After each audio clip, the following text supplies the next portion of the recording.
Paz do Senhor, meus irmãos, meu nome é Ismael e este é o vídeo de número 16 do canal Retornando às Escrituras. E hoje nós vamos dar início ao capítulo 4 do livro de Apocalipse. Portanto, eu peço que vocês acompanhem juntamente esse estudo da Palavra de Deus para a edificação de todos os irmãos, né, irmãos?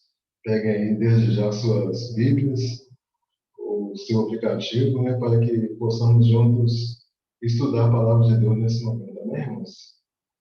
Então vamos dar início então ao capítulo 4 do livro de Apocalipse. Amém, irmãos?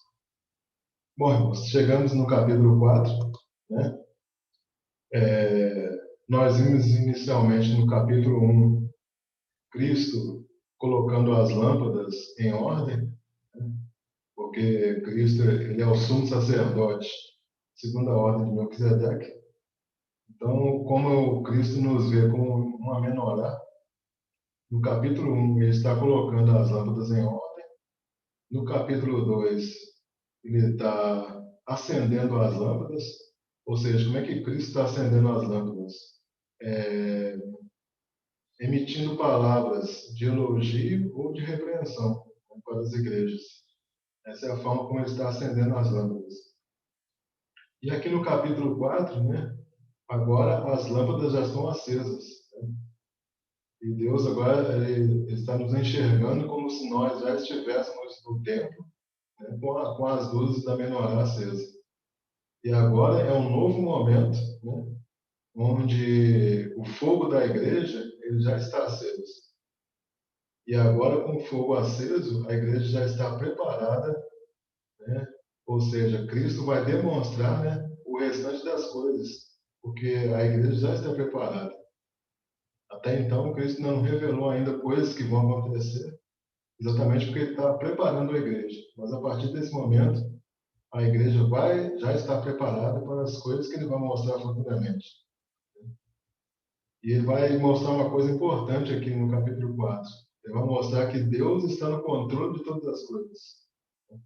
Que todo o destino da igreja está nas mãos daquele que está sentado no trono. Então vamos iniciar, então, capítulo 4, versículo 1, que diz assim: Depois destas coisas, olhei, e eis que estava uma porta aberta no céu. E a primeira voz que, como de trombeta, ouviu falar comigo, disse: Sobe aqui, e mostrar-te-ei as coisas que depois dessas devem acontecer. Então, aqui a passagem fala de uma porta, né, aberta no céu. Essa porta aberta no céu está falando a respeito de um conhecimento, né, do futuro. Esse futuro esse que estava encoberto, né, mas ele vai ser desvendado a partir do momento em que Deus abrir essa porta. E aqui fala, né, a primeira voz que, como de trombeta, ouvira falar comigo.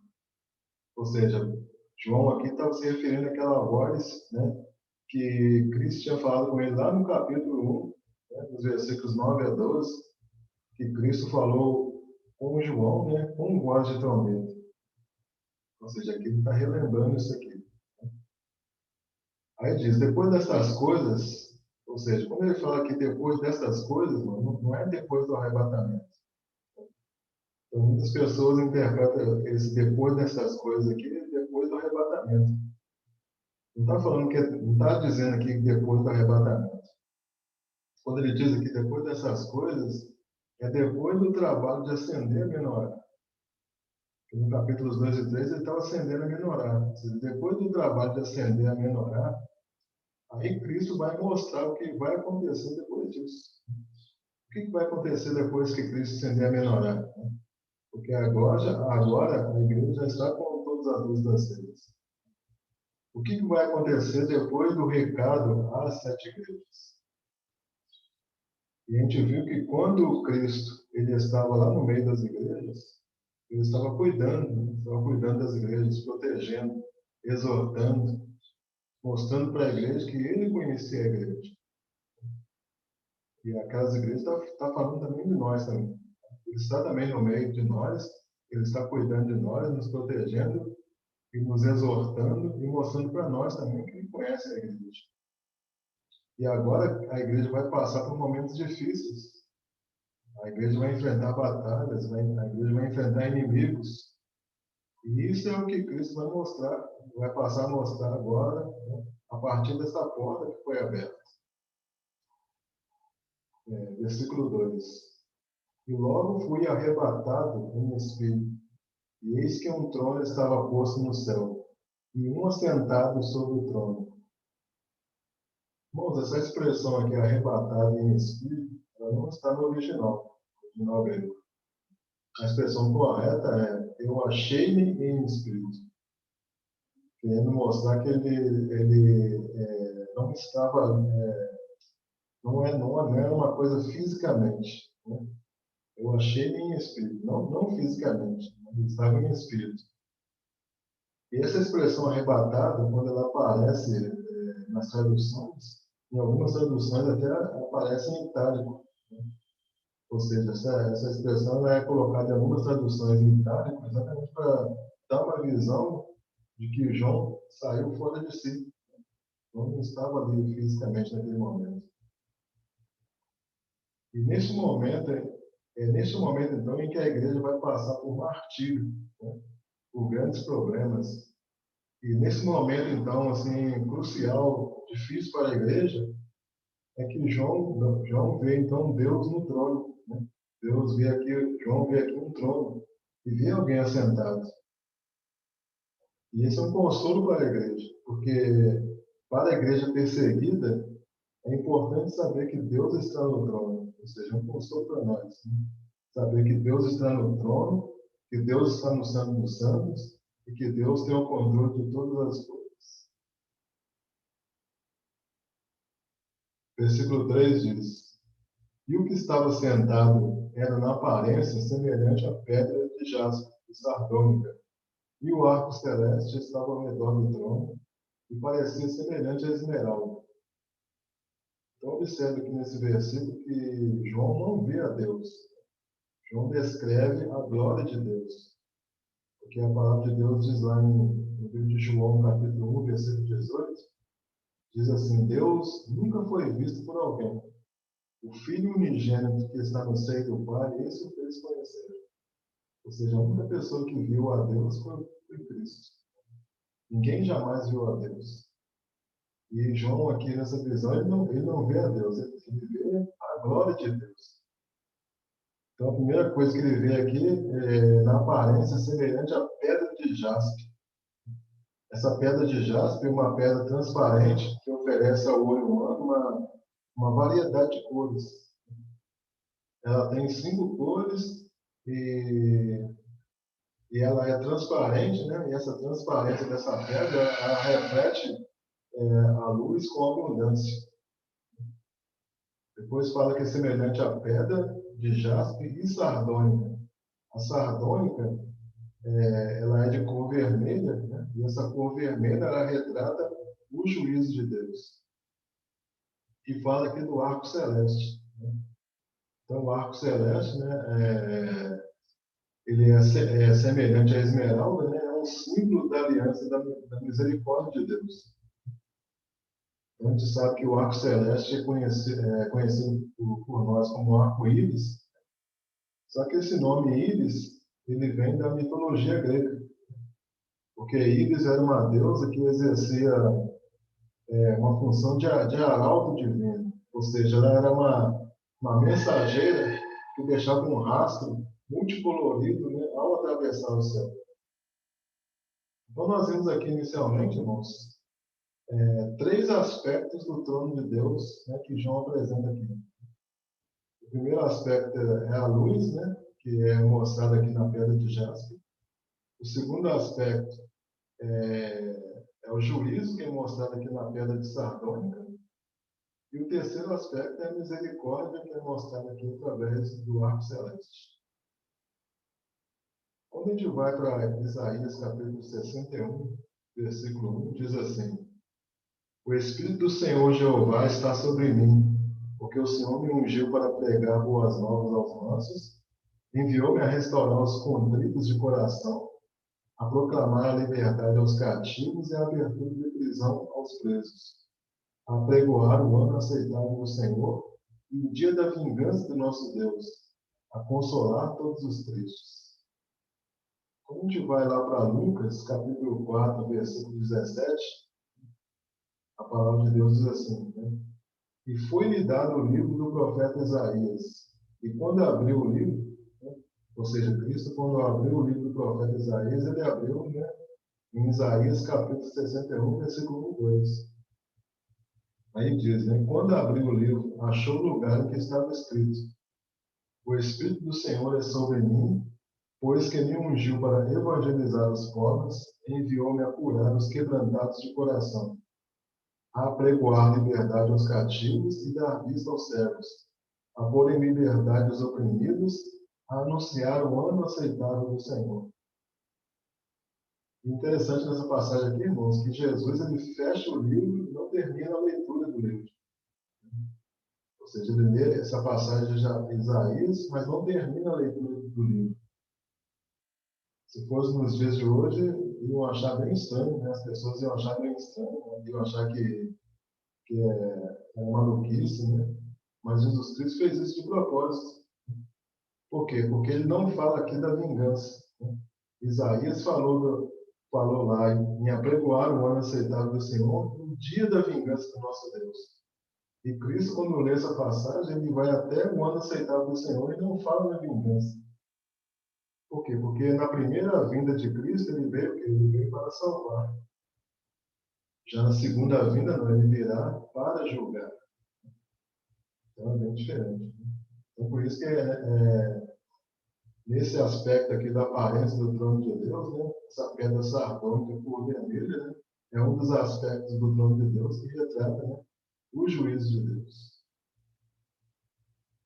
Versículo 4. E ao redor do trono havia 24 tronos, e vi assentados sobre os tronos 24 anciãos vestidos de vestes brancas, e tinham sobre as suas cabeças coroas de ouro. Então, essa visão aqui dos 24 anciãos, ela não é vista em nenhum lugar da Bíblia, somente aqui no livro de Apocalipse. Então, 24 anciãos está nos levando, está nos direcionando para 24 sacerdotes. Ou seja, num aspecto, Deus mostra a igreja, mostra no Apocalipse a igreja como uma menorá, mas em outro aspecto, Deus mostra a igreja como 24 anciãos no céu. Quando a gente vai lá para Apocalipse capítulo 5, que a gente vai estudar, né? Nós vamos ver lá que os 24 anciãos, eles vão dizer que Deus deu o seu filho e por meio do sangue do seu filho, Deus o constituiu povos, tribos, línguas e nações para serem sacerdotes. E quando nós estudamos lá em Apocalipse 1:14, né, nós vimos lá que Cristo ele se apresenta no meio dos castiçais como um ancião de dias. Então, esses 24 anciãos aqui, né, eu tinha mencionado 24 sacerdotes. Por que eu sei que eles são sacerdotes? Porque eles estão vestidos de forma semelhante, né? Eles estão vestidos, as vestiduras deles são vestiduras semelhantes às de sacerdotes. São vestiduras sacerdotais. E por que eles estão vestidos de vestiduras sacerdotais? Porque eles são a imagem de Cristo. Ou seja, Cristo agora está nos vendo aqui no céu como 24 anciãos. E interessante, irmãos, quando a gente vai lá na lei, né? Quando a gente examina a lei, a gente vê lá que o sacerdote ele não podia mexer na barba, cortar a barba, cortar o cabelo à medida que ele ia se envelhecendo. Por quê? Porque aquele sacerdote ele representava a figura do ancião de dias. E os sacerdotes, nós sabemos que eles eram o quê? Pequenas figuras de Cristo. Né? Representavam pequenas figuras de Cristo. Ou seja, esses 24 anciãos aqui simbolizam que a totalidade das pessoas salvas. Representa tanto a igreja do Velho Testamento quanto a igreja do Novo Testamento. Ou seja, os 12 patriarcas mais os 12 apóstolos. Então, nesse momento aqui, né, nesses 24 anciãos assentados sobre tronos, Cristo veio, então, veio o quê? Veio a igreja glorificada, fazendo parte do reino e do julgamento de Deus. Quando a gente vai lá para Apocalipse 20, versículo 4, né, lá nós vamos ver esses 24 tronos tendo poder para julgar. Ou seja, esses 24 anciãos, eles terão poder para julgar. Lá em primeira carta de Pedro, capítulo 2, versículo 5, diz assim: Vós também, como pedras vivas, sois edificados casa espiritual e sacerdócio santo, para oferecer sacrifícios espirituais agradáveis a Deus por Jesus Cristo. Então, sois edificados casa espiritual e sacerdócio santo, né? Menciona Pedro. E lá em Apocalipse 5:8, né, a gente vê que os 24 anciãos vão estar com as taças do incensário para entregá-las a Cristo. Então, tudo isso mostrando aqui, né, todas essas passagens mostrando aqui essa figura dos 24 anciãos, representando aqui a igreja. E interessante quando a gente vai lá para 1 Crônicas, capítulo 24, o que relata essa passagem? Relata no tempo de Davi, né? Lá faz menção a respeito do tempo de Davi, e lá diz que Davi organizou o serviço do santuário. E entre os filhos de Eleazar e os filhos de Itamar foram constituídos 24 turnos de sacerdotes. Tínhamos os sacerdotes de Eleazar, que estavam em maior número, em 16, e os sacerdotes de Itamar, que eram apenas 8. E aí Davi, então, teve que separar 24.000 homens em 12 turnos. Né? E nós sabemos que tinha o turno da manhã e o turno da tarde. Ou seja, são 24.000 homens vezes 12. Né? Porque era 24.000, separar 24.000 homens em 12 turnos. Ou seja, 24.000 vezes 12 dá 288.000 homens. Então, ele teria que separar, então, 288.000 homens, né, durante esses 12 turnos. Ora, como nós temos o turno da manhã e o turno da tarde, nós temos o quê? 2 vezes 144.000 para servir de manhã, né? Porque 2 vezes 144.000 dá 288.000. E 2 vezes 144.000 para servir à tarde. E nós sabemos que 144.000 representa o quê? Representa o povo de Deus, né? 144.000, né, tá ligado que é a 24 anciãos, né, que representa o povo de Deus. Então a ordem dos turnos, né, ela foi repartida, a gente sabe que essa ordem do turno, ela foi repartida por sortes, alternadamente, começando por Eleazar. Né? E só para efeito de curiosidade, né, nessa lista, o turno de Abias, que seria o turno que pertence a Zacarias, marido de Isabel, ele aparece ali no 8º lugar. Quando a gente lê lá em Lucas, capítulo 1, versículo 5, fala que cada turno servia durante 2 semanas, né? Entrando e saindo no sábado. E lá em Lucas, capítulo 1, versículo 5, menciona exatamente, né, o turno de Abias, né, que pertencia a Zacarias, né, que era sacerdote. Então, todas as passagens aqui, né, estão ligadas, né, querendo explicar para nós, né, nos trazendo revelação a respeito desses 24 anciãos, né, que é como Cristo vê a igreja. Versículo 5. E do trono saíam relâmpagos e trovões e vozes, e diante do trono ardiam 7 lâmpadas de fogo, as quais são os 7 Espíritos de Deus. Então, a gente vê aqui inicialmente nessa passagem, né, os sinais da ira de Deus, né, que são relâmpagos, trovões e vozes, né, os sinais da ira de Deus. E nós sabemos aqui agora, né, que no capítulo 4, a menorá ela está acesa, né, e ela está acesa o quê? Ela está cheia dos 7 Espíritos, ou seja, ela está cheia do Espírito Santo de Deus.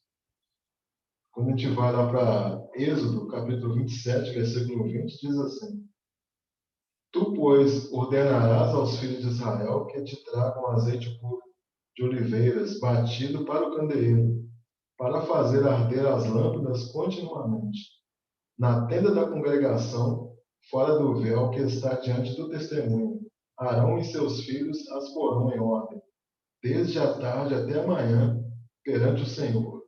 Isso será um estatuto perpétuo para os filhos de Israel e pelas suas gerações. Então, agora, esses 7 fogos, né, eles estarão acesos e a igreja, então, vai estar preparada para as coisas que vão acontecer. E aqui nessa passagem, irmãos, como eu mencionei anteriormente, né, agora que a gente vai compreender realmente, né, o que seja esses o que são os 7 espíritos. Então, a gente mencionou lá no capítulo 1, versículo 4, né, que diz assim: João, às 7 igrejas que estão na Ásia, graça e paz sejam convosco, da parte daquele que é, que era e que há de vir, e da dos 7 espíritos que estão diante do seu trono.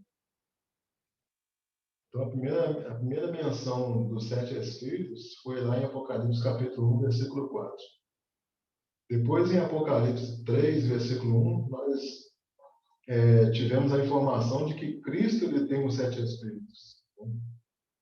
E nós explicamos naquela ocasião o que eram esses 7 espíritos. Os 7 espíritos estão mencionados lá em Isaías capítulo 11, versículo 1 e 2, né, que diz assim: Do tronco de Jessé sairá um rebento, e das suas raízes um renovo.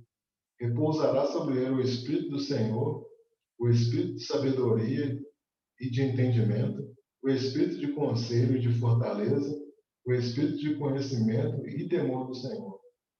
Então, esses são os 7 espíritos. E por ocasião ali que João Batista ele batizou Jesus, né, diz lá a passagem que ele viu os céus abertos e viu o Espírito de Deus descendo como pomba, vindo sobre Cristo. Então, naquele momento, estava vindo sobre ele, sobre Cristo, que os 7 espíritos.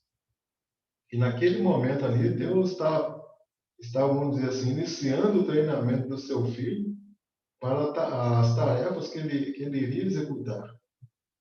Então, ali começou, a partir daquele instante ali, começou o filho sendo treinado. Tanto é que depois que ele passa por esse momento, qual é o próximo momento que ele vai passar? Ele vai ser tentado, né? A palavra de Deus diz que ele foi levado pelo Espírito de Deus ao deserto, né, para ser tentado. Então, ali, nesse momento aqui do batismo de Jesus, iniciou-se o treinamento do seu filho. Né? Naquele momento, aliás, o treinamento de Cristo, né? Naquele momento onde que ele recebeu ali os 7 espíritos. Então, esses 7 espíritos, irmãos, ele não se refere a 7 espíritos diferentes de Deus. Né? Não quer dizer que Deus tem 7 espíritos diferentes, mas é o Espírito Santo perfeito, né, e completo que tem 7 espíritos de Deus.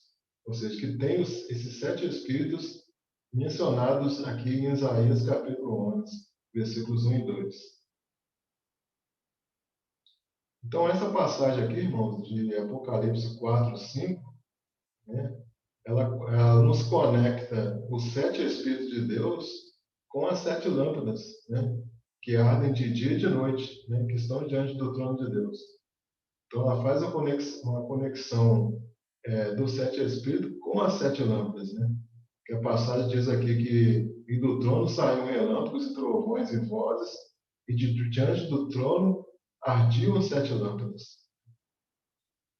E quando a gente vai lá para o Apocalipse capítulo 6, né? Capítulo 5, versículo 6, diz assim: Então vi no meio do trono e dos 4 seres viventes, e entre os anciãos de pé, um cordeiro, como tendo sido morto.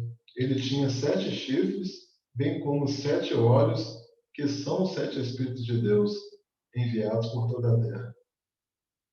Então, lá em Apocalipse, capítulo 5, versículo 6, nós vamos ver que os 7 espíritos, né, eles são que? Enviados por toda a terra. E lá vai identificar que os 7 espíritos de Deus são também os 7 olhos e são também os 7 chifres do cordeiro. Então, essas 7 lâmpadas de fogo, né, existe uma ligação entre as 7 lâmpadas de fogo e os 7 espíritos, né, citado em Apocalipse capítulo 4, versículo 5. E nós sabemos que a haste do candelabro, a haste do candelabro, ela simboliza o Espírito do Senhor. E os 7 braços do candelabro, que ardiam a lâmpada de fogo, representam o quê? Os 7 espíritos. E Jesus também, ele é representado por uma pedra já provada, ou seja, uma pedra que tem 7 olhos. Lá em Zacarias capítulo 3, versículo 8, diz assim: Ouve, pois, Josué, sumo sacerdote, tu e os teus companheiros que se assentam diante de ti, porque são homens portentosos. Eis que eu farei vir o meu servo o renovo, porque eis aqui a pedra que pus diante de Josué. Sobre essa pedra única estão 7 olhos, e eis que eu esculpirei a sua escultura, diz o Senhor dos Exércitos, e tirarei a iniquidade desta terra num só dia. Então, essa passagem que está falando de Josué, sumo sacerdote Josué, a gente sabe que Josué, em hebraico, é Yeshua, né? Então, está falando aqui do sumo sacerdote, que é uma figura de Cristo. E aqui, essa passagem de Zacarias está nos mostrando a 4ª visão de Zacarias. E nessa passagem, Deus estava dando uma determinação para Josué.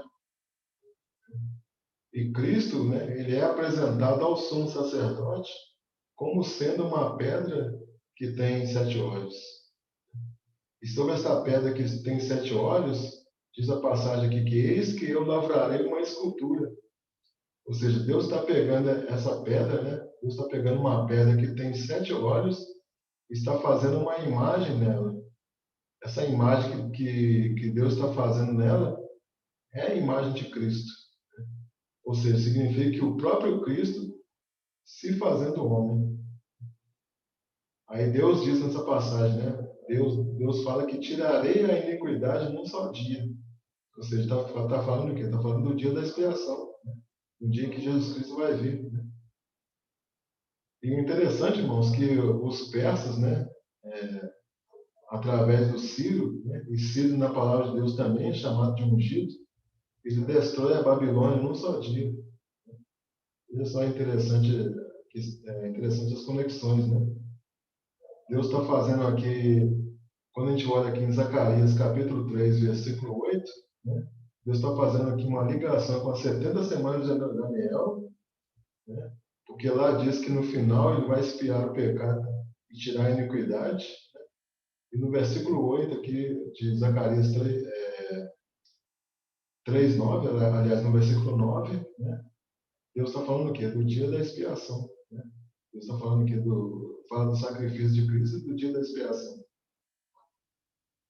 Quando a gente vai para Zacarias capítulo 4, versículo 10, diz assim: porque quem despreza o dia das coisas pequenas, pois esses 7 se alegrarão, vendo, pois, o prumo na mão de Zorobabel. Esses são os 7 olhos do Senhor que percorrem toda a terra. Então, o que é o prumo? Né? O prumo é uma ferramenta de pedreiro, né, para verificar se os tijolos estão em ordem. Uma vida fora do prumo significa uma vida torta. Né? Então, o prumo na mão de Zorobabel era um instrumento para ferir a retidão de Israel em relação à lei e os propósitos de Deus. Deus está associando tudo isso aqui com a pedra, né? Com a pedra que tem 7 olhos. Cristo, então, ele é tipificado como a pedra principal na mão de Zorobabel. E essa pedra, então, ela tem 7 olhos, né? Que são o quê? Os 7 Espíritos de Deus. E essa pedra de Zacarias, são os olhos do Senhor que percorrem toda a terra. Ou seja, são 7 Espíritos de Deus que estão sobre Cristo. E no capítulo 5 nós vamos ver que Cristo, né, ele tem o quê? Os 7 chifres, que são o quê? As 7 igrejas e os 7 Espíritos de Deus. Então, irmãos, parece uma coisa complicada, né, mas é bem simples, né? Eu estou mostrando aqui várias passagens para os irmãos, né, tentando explicar para os irmãos essa questão dos 7 Espíritos de Deus. Mas resumindo isso aqui, né, é o seguinte, a menorá, ela tem os 7 Espíritos de Deus, que tem os 7 olhos. Esses 7 Espíritos de Deus é a mesma coisa que os 7 olhos que percorrem toda a Terra. É o Espírito Santo de Deus sondando, né, aquelas pessoas que temem a Deus. E nós sabemos que a igreja, ela é o corpo de Cristo, ou seja, se Cristo tem os 7 Espíritos, significa que a igreja também tem os 7 Espíritos. Então, no candeeiro tem luz, né? E essa luz era o azeite que queimava. Cristo tem esse azeite sobre si, né, para queimar aquele fogo que são o quê? Que são os 7 Espíritos. Então, os 7 Espíritos de Deus são o quê? As 7 tochas que ardem diante de Deus, né? Ou seja, são aquelas 7 igrejas, né, que estão acesas ali na menorá, ou seja, apontando ali para a menorá. Vamos ver agora, irmãos, só para os irmãos entenderem, né, uma aplicação dessa questão dos 7 Espíritos, né? Vamos pegar uma passagem aqui da palavra do Senhor, que está lá em Lucas, capítulo 11, a partir do versículo 20, que diz assim: Se, porém, eu expulso os demônios pelo dedo de Deus, certamente é chegado o reino de Deus sobre vós. Então, aqui nessa passagem aqui, né, está mostrando aqui que Jesus acabou de tirar o homem, né, que estava sob as garras do diabo. Aí o versículo 21 diz que quando o valente, bem armado, guarda a sua própria casa, fica em segurança todos os seus bens. Sobrevindo, porém, o mais valente do que ele, vence-o, tira-lhe a armadura em que confiava e lhe divide os despojos. Esse mais valente do que ele aqui está falando a respeito de Cristo. Depois diz: quem não é por mim é contra mim, e quem comigo não ajunta espalha. Quando o espírito imundo sai do homem, anda por lugares áridos, procurando repouso, e não o achando, diz: voltarei para minha casa de onde saí. E tendo voltado, a encontra varrida e ornamentada. Então vai e leva consigo outros 7 espíritos piores do que ele, e entrando habitam ali, e o último estado daquele homem se torna pior do que o primeiro.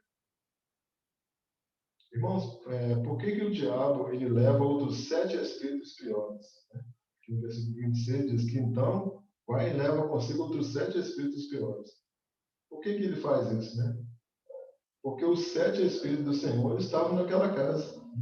Quando aquela casa ela foi varrida e ornamentada, ela estava dentro daquela casa estava o quê? Os 7 espíritos do Senhor.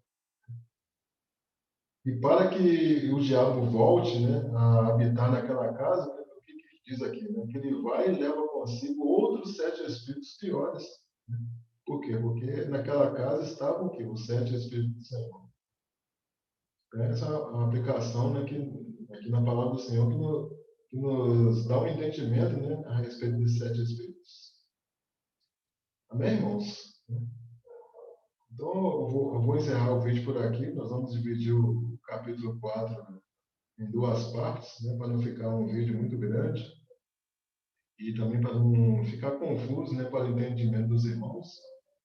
E aí, no próximos vídeos, nós vamos dar continuação ao capítulo 4 e vamos terminar, né, já o capítulo 4 nos próximos vídeos, amém, irmãos? Então, se ficou alguma questão aí que não foi entendida, né, nesse capítulo, né, nesse vídeo, quero que você deixe aí nos comentários, né, as suas dúvidas para que a gente possa estar esclarecendo os irmãos, né? Agradeço aqueles que assistiram o vídeo até o final. E se você ainda não é inscrito no canal, peço que você se inscreva, né? E fiquem todos na paz do Senhor, irmãos. Amém? E não perca aí os próximos estudos. Amém? Louvado seja o nome do Senhor. Glória a Deus. Aleluia.